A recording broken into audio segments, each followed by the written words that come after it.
प्रिय माताओं और बहनों नमस्कार। स्वागत है आपका हमारे चैनल भक्ति की बात में। आज हम आपके लिए लेकर आए हैं अनंत चतुर्दशी की कथा। एक बार महाराज युधिष्ठिर ने राजसूय यज्ञ किया। यज्ञ मंडप का निर्माण सुंदर तो था ही, अद्भुत भी था। उसमें स्थल में जल और जल में स्थल की भ्रांति होती थी।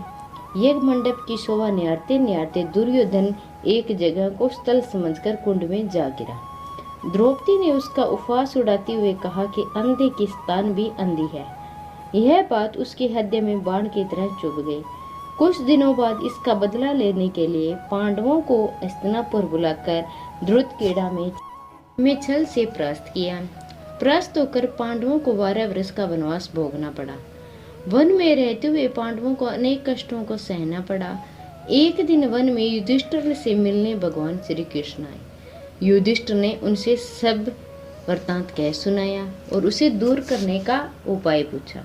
तब श्री कृष्ण ने उन्हें भगवान अनंत का व्रत करने की सलाह देकर कहा, इससे तुम्हारा खोया हुआ राज्य फिर प्राप्त हो जाएगा।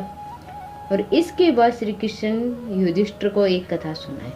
प्राचीन काल में सुमंत नाम के ब्राह्मण के एक सुशीला नाम की कन्या थी। बड़ी होने पर ब्राह्मण ने सुशीला का विवाह कौंडिन्य ऋषि से कर दिया। कौंडिन्य ऋषि सुशीला को लेकर अपने आश्रम को चल दिए। रास्ते में रात हो जाने पे वे नदी तट पर संध्या करने लगे। सुशीला ने वहां पर बहुत सी स्त्रियों को किसी देवता का पूजा करते देखा। सुशीला के पूछने पर उन्होंने विधि पूर्वक अनंत व्रत की महत्ता समझा दी। सुशीला ने वही उस व्रत का अनुष्ठान करके 14 गांठों वाला डोरा हाथ में बांध लिया और अपने पति के पास आ गई। कौंडिन्य ऋषि ने सुशील के हाथ में बंधे धागे के बारे में पूछा तो उसने सारी बात समझा दी। कौंडिन्य सुशीला की बातों से अप्रसन्न हो गए तथा उसके हाथ में बंधे डोरे को अग्नि में डाल दिया। यह अनंत भगवान का अपमान था।